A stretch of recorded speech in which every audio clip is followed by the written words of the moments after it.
بسم اللہ الرحمن الرحیم۔ محترم ناظرین، پچھلے پارٹ میں ہم نے علی وردی اور سراج الدولہ کے بارے میں بات کی تھی۔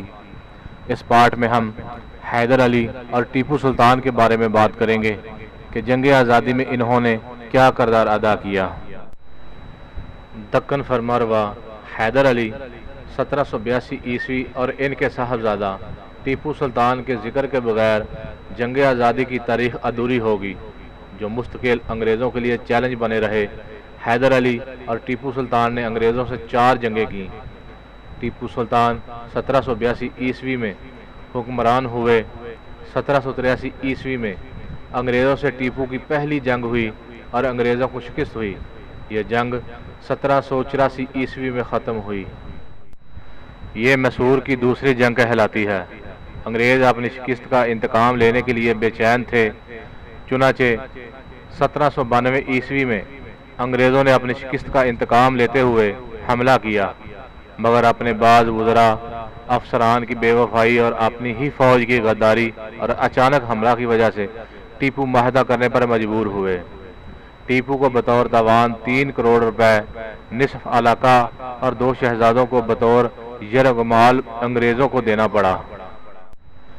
مفکر اسلام حضرت مولانا ابو الحسن علی ندوی رحمۃ اللہ علیہ لکھتے ہیں، سب سے پہلا شخص جس کو اس خطرہ کا احساس ہوا وہ میسور کا بلند ہمت اور غیور فرمانروا فتح علی خان ٹیپو سلطان تھا، جس نے اپنی بالغ نظری اور غیر معمولی ذہانت سے یہ بات محسوس کر لی کہ انگریز اسی طرح ایک ایک صوبہ اور ایک ایک ریاست ہضم کرتے رہیں گے، اور اگر کوئی منظم طاقت ان کے مقابلہ پر نہ آئی تو آخرکار پورا ملک ان کا لقمہ تر بن جائے گا۔ چنانچہ انہوں نے انگریزوں سے جنگ کا فیصلہ کیا اور اپنے پورے ساز و سامان، وسائل اور فوجی تیاریوں کے ساتھ ان کے مقابلہ میں آ گئے۔